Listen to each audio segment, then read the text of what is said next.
January 20th, 2025 was a historic day. Donald J. Trump was inaugurated for his second term as U.S. president. Nomads traveled to Washington, D.C. to capture the events and speak with individuals from both sides of the political spectrum, seeking to understand how Americans felt about the next 4 years and offer a perspective distinct from traditional media outlets. As President Trump prepared for the ceremony at the U.S. Capitol, we made our way to Capital One Arena to speak with those braving the cold in hopes of gaining entry, where a live stream of the event would be shown and where Trump would later celebrate with his supporters. These are our experiences and the thoughts of those we encountered. Where are you guys coming from? We're coming from Georgia. Georgia. What made you guys want to come to D.C. for the inauguration? Because we support Trump. We support Trump. We believe he'll make this country a better place. I'm hoping he will secure the border more because Biden and Kamala kind of fucked it up. And of course, I'm a working class citizen, so I'm hoping to see gas prices, grocery prices, hoping to see all that change. Yeah. I'll add on to that. Like he said, Kamala Harris was made the border czar, and the president can delegate different roles to different members of his administration. So that role was delegated to her. I'm sure you can tell he did not do a very good job on that, and the result of the election clearly parallels that. So on top of that, everything else he said I agree with. I think also our standing in the world, I think it's good to have someone like Trump in there. Again, the president's not someone that has a magic wand that can fix everything like this. He can't make everything go out overnight, and there's also congressional oversight, all these other things. But I will say, in his first administration, you can see that his administration was kind of a revolving door. Different people, the GOP establishment kind of told him to pick because he didn't have any Washington experience. So I think now he has a more solidified grasp over the GOP, and he'll be able to get more of his agenda done as opposed to having people like Paul Ryan or Mitch McConnell get in the way. In terms of my hopes and aspirations, obviously prices come down, see more border security, obviously a lot of issues, and I also want to see more geopolitical stability as well in regards to all the things that are happening around the world. There was the ceasefire that just got negotiated. Trump's envoy was part of it. It was Biden's deal that was made back in May, I believe, but if it were not for Trump's pressure saying all hell will break loose, it most likely would have never come to fruition. And his envoy was also part of that. So again, I'd like to see more peace around the world, more geopolitical stability, more strength back home. We got a lot of issues, and I think he's the man to do it. So what do you guys think is your number one priority of everything in the presidency? Probably the economy, because after COVID-19, they locked us all up. The economy kind of went down, and all these Democrats are saying, Biden actually saved the economy. Look at all these jobs that came after COVID-19 ended. I mean, those were the same people getting their same jobs back after they locked everybody up in their own homes. So he technically didn't create any new jobs. They just brought the old ones back. It's like a load of horse shit, Are you guys knowledgeable about the cabinet picks that Trump had? Yeah, I like a lot of them. I like Pam Bondi. I like Tom Homan for the border czar. I like Burgum especially for the Secretary of Interior. That's one of the biggest issues as to why there's been so much issues when it comes to prices. Yes, it is true that because of the global economic shutdown over COVID, inflation started largely because of that. But when it comes to the Secretary of Interior, that's one of the biggest issues because a lot of people think that the Energy Secretary has jurisdiction over when it comes to minerals, when it comes to gas, when it comes to this type of thing. That's not actually the case. It's the Secretary of Interior. So Burgum, who's very knowledgeable, and I think he'll do a good job when it comes to gas prices. They say Trump loves the term drill, baby, drill, right? So yeah, I think that'll be a big role. And also people forget the fact, Biden came in, there was global inflation, but he basically added gasoline to that fire because he shut down the pipelines. You mind saying your name for the camera? Okay, first name Madeline, last name Brain. I am the state director of Blexit, New York. I'm also the CEO of Rescue Angel. I am a national crime victim advocate, and I'm also the mother of a homicide victim, Sergeant Hassan Korea, Afghanistan war retired veteran, killed in the streets of Harlem in 2018 by a family of homicidal maniacs who had no business being free. Where did you come from today? From New York City. Why did you feel the need to make that drive down? Yeah, I've been campaigning for Trump for a few years now. Gotcha. You know, I spoke at the RNC. I spoke at the rally in the South Bronx. I spoke at the Nassau Coliseum rally. You know, so I've been very active and very instrumental in flipping the black vote in favor of Trump. Got you. And why did you start campaigning for Trump? What about Trump stood out to you? Well, I voted for him in the last election as well. Yeah. You know, and we were just doing better. Gotcha. You know, we had more money in our pocket. You know, crime was down, and things were just better. Life was just better, you know. And as soon as the Democrats came into office, things just went downhill. Gotcha. You know, the policies that were put in place, you know, affected our community, the poor minority communities the most. You know, we were devastated, you know, and we're reeling from, you know, the devastation, especially the crime, you know, and the illegals that were imported and dumped literally onto our sidewalks are now sucking up the resources that are, you know, supposed to be for people in our community. Trump is proposing to do something to actually change that. And we got his ear. You know, he's actually listening to the issues that affect us the most. And it affects him because he's also a New Yorker, especially with the lawfare coming out of New York City, you know, with Prosecutor Alvin Bragg. All right, Alvin Bragg also prosecuted my son's murder case. All right, and there are 4 people who were involved in my son's murder, and Alvin Bragg let 2 of them go. He completely dismissed gang assault and murder indictments against 2 of the people involved with killing my son. There's a lot of stuff going on, a lot of corruption. In New York City, we have a mayor who's under federal investigation. Him and his entire, you know, staff for stealing money. You know, and once the top is dirty like that, that means that the whole entire apparatus is dirty. So we're looking forward to, you know, a change. We're looking forward to Trump cutting off funding. All right, any federal dollars that are going into initiatives in New York City, Chicago, St. Louis, you know, Los Angeles, that are not actually benefiting the people in poor minority communities. We're looking for Trump to cut off that funding. Cut off that funding, all right, and reallocate it into different initiatives that are going to do something to actually help the people. Gotcha. You know? So, So what would you say of his policies are the most important to you? Crime, deportation, restoring law and order. Those are the policies that will affect millions and millions of people the most. You know? Yeah. And those very same millions and millions of people in poor minority communities are the ones who actually made it to the polls this time and actually voted for him. Yeah. You know? And, you know, organizations like Brexit and Turning Point, Rescue Angel, you know, we're black organizations, black conservatives that actually were able to get out into communities like Harlem, the Bronx, you know, Brooklyn, you know, Long Island, Staten Island, and actually flip the vote. Flip the vote red. And he almost won New York.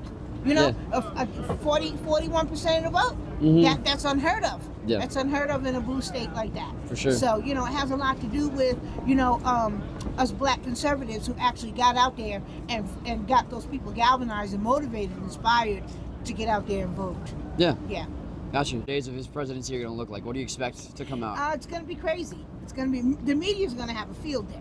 Yeah. Right? Because and they're waiting for him to just make one little remark that they don't like, and they will hone in on that, and they'll make the first 100 days about one comment that he made, instead of looking at the whole picture, you know, and instead of looking at, you know, the climate in America. Yeah. Look at this.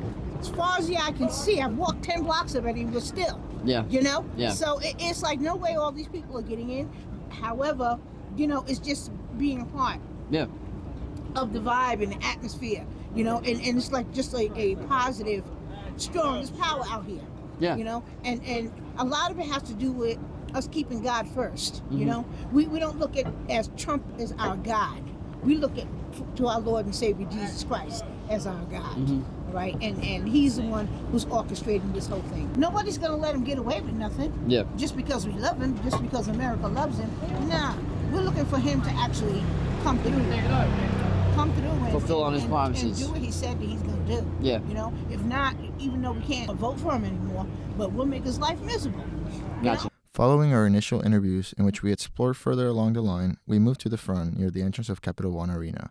We were able to catch a glimpse of the security measures at the entrance and speak to people who have been there since the early hours of Monday. So where are you coming from? Iowa. Iowa? Do you drive here? We did. You did? How far of a drive was it? It's like 800 miles or something like that. Really? 850 miles. When did you get here? We got here 2 days ago. 2 days ago? So what brought you here to the inauguration? We want to see it. Yeah. This is this is a big time in our country. How long have you been standing in line here for? I know. We saw it got go here all by around. 6:30. 6:30 a.m. and you're just now like over here this Yeah, far? it was way back there. Way back there, right? So where are you coming from, man? I'm coming from College Station, Texas. How long have you been in line today? How long ago was 6 a.m.? Too long ago. Exactly. So what brought you over here all the way from Texas? I've just been waiting for like months and months just to come here, and now I actually get to be here, and it's a privilege. Not a whole lot of people get to be here. Is there something you hope to see in the first 100 days of presidency? Anything specific? I hope that he pardons Julian Assange and Edward Snowden. I also hope that he releases the JFK files, because that'll show who the CIA really is. Just reasonable prices. That's what I'm going for. So you said the economy is one of the more important Yes, factors. economy is a big important factor. Where did you come from today? From today, I came from New York. And what time did you get here this morning? We got here about 4:30. Wow. We met up at the train station. Okay. And then rode the train. Gotcha. Okay. And what is your group? My group is a group of Biafran indigenous people of Biafra. They are a set of people in southeastern Nigeria, and they are predominantly Christians. Okay. So, and we know Trump dislikes persecution of Christians or anybody for that matter. So we are here today to show solidarity and to say thank you for all that he's doing. After spending a few hours speaking to people in line at the arena and exploring the area, we decided to shift gears and head to a different part of the city. We were met with extensive security with checkpoints separating the President's neighborhood, which houses the U.S. Treasury and the White House, from the rest of D.C. At this point, we saw the Secret Service envoy escorting Trump from his meeting with Joe Biden at the White House to the U.S. Capitol, the site of his inauguration. We then continued on to the Metropolitan AME Church, where a National Action Network rally was being held in honor of Martin Luther King Jr. Day, and in protest of Trump's inauguration, his proposed policies, and what he stands for. No justice! No peace! No justice! No peace! No justice! No peace! Martin Luther King Jr. gave his life, shed blood, and died to open up America for everybody, blacks, whites, gays, straight. It didn't matter.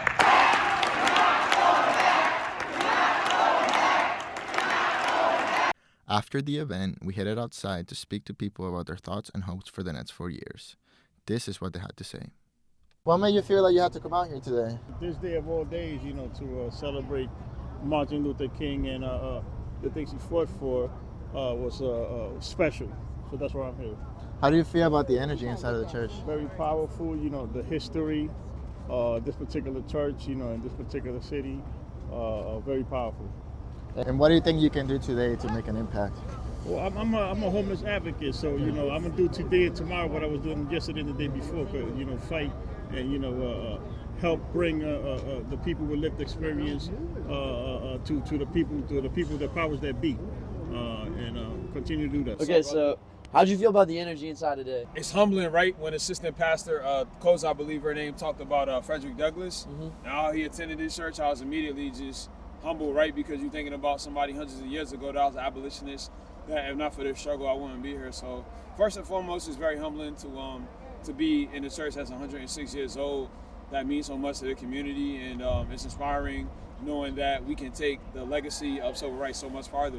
Where did you come from today? Like, why did you feel the need to be here? Well, I came in from Nairobi, Kenya, this week, and I felt the need. But I'm originally from Jersey. Honestly, we just won an extremely significant landmark civil rights federal case. Anderson v. Whole Foods is the name of the case. I was falsely arrested, illegally imprisoned, and this organization, the National Action Network, Pastor Bartley had convened a meeting at City Hall immediately after that, it gave me the inspiration and motivation to file a federal civil case against this company that had a problem with my civil rights. And we won the civil rights case after 4 years of intense litigation with a $1 trillion corporation, which is extremely hard in this day and age. So, you have to pay it forward. You have to demonstrate that you respect people and organizations that do work and create a legacy of enfranchisement in the society, because we're standing on the shoulders of our giants. So I didn't really come in for me. I came here to honor all those that came before us, like the Dr. Kings and my grandparents and my mom and my dad and the Malcolms and the Martins and all of our heroes and Marcus Garvey that got pardoned yesterday. So with your message of civil rights, what do you think can be done in the next 4 years to kind of push that as well? I think, look, I'm proud to say Black Lives Make America Great Again, and what that means for me is as we have a new administration, I think first and foremost we have to have an open mind. Yesterday at the Dr. MLK statue, we had a day of prayer and repentance in which we was atoning for our sins, and I can't help but notice there was many white Americans wearing Trump outfits honoring Dr. King that are very counter to the narrative that all Trump supporters are racist. So I think we need to really just be mindful that we really put people in a box, because I think we do ourselves harm when we come with a negative perspective that just because Trump's the president, or people may respect him as a president, that they're the devil. Like, I think we should be mindful of how we blanket assume that people are bad, but also we have to be vigilant. We do have to tell the truth, and we do have to be cognizant that yes, we're dealing with a very imperfect administration, and we're dealing with a very imperfect nation. So the impetus is on us to ask for ask the Most High and work with everything we have in order to make our country the best it can be. I'm from today. Justin Cowling, and I live here in DC. Nice. And why did you feel the need to be here today? I felt the need to be here today just because, as Reverend Sharpton kind of mentioned, it's a time to fight back and stand up against what's coming from the current administration that was sworn in today. And I definitely believe that, it's going to take a mountain of people to kind of come at this evil, as he mentioned, and, take it by its guardrails. And how do you believe that can be done? Through policy and education. I do believe in the fact that, misinformation and disinformation has clouded social media so much. It gives me a headache sometimes. Sometimes I want to cry. But it's just the fact that, there has to be people out there, like the people who are in there today, like you, who are doing this video, to kind of get the narrative going that, there is a side to both, so there are sides to both sides, and, it takes that education and this information that we're getting to put it out to kind of change that narrative that's being put out there so far. Yeah. How did you feel about the energy in there today? It was very, nostalgic, ancestral, definitely empowering and enlightening as well, because as I mentioned, there's so much out there that is clouding everyone's judgment. It's better to be stated in facts than to be stated in, just the dramatics of everything, I believe. What do you think that you can be done from your end? That's a good question. So for me, I'm definitely beginning a nonprofit journey of, my millennial times, as I call it, and definitely getting out the message and educating all citizens, millennials specifically, and minoritized communities, to kind of put in their black letter demand. And when I say black letter demand, I mean the policy and legislation, to congressional leaders, to your state and local officials, to kind of get the narrative going and kind of change this landscape of the politics that's going to happen. Because if you don't, the policy that you don't be involved with, the devil's always in the details. And you're going to have to stand up and fight back. And not just at the federal level, as Al Sharpton said, you're going to have to be standing up at your state and local levels as well, because the federal government, hate to side with Trump, he is right that they do not have the biggest hand in giving to the people. It's about you and your communities. So you said educational policies. What kind of policies in that manner do you plan on pushing? Just basic human rights. I don't believe that the fact that we should be bipartisan or partisan. I believe that we're all humans. We know that. We know that we need a basic living, food, health, roof over our head, everything. That's not something that should be just kind of dictated in the weeds of the devil in the details of policy. I don't believe. I believe that everyone has the right to that. So, just advocating for those policies that bring in health and clinics to the communities, bring in the economic stability to those communities that have been left behind. Infrastructure that's very important, especially and even in the age of AI that we're going to be coming on. I definitely believe that there are some ethical frameworks that need to be around it before it just goes beyond. Because we've seen what the policies have taken a chance on us now and how its effect has played in. So I believe we have to tackle AI as well, and that's some policy that I would like to introduce as well to kind of get that going. Overall, we had an equally humbling and interesting experience in Washington, D.C. The people we met had experiences that shaped who they are today and the beliefs that they hold. While both sides of traditional media try to frame the opposite political spectrum as evil, everyone we met was kind. The differences came down to policy, whether related to equality issues such as the removal of DEI or belief in different economic models. In the words of Justin Cowling, words that we are far too quick to forget in the age of social media, we're all human.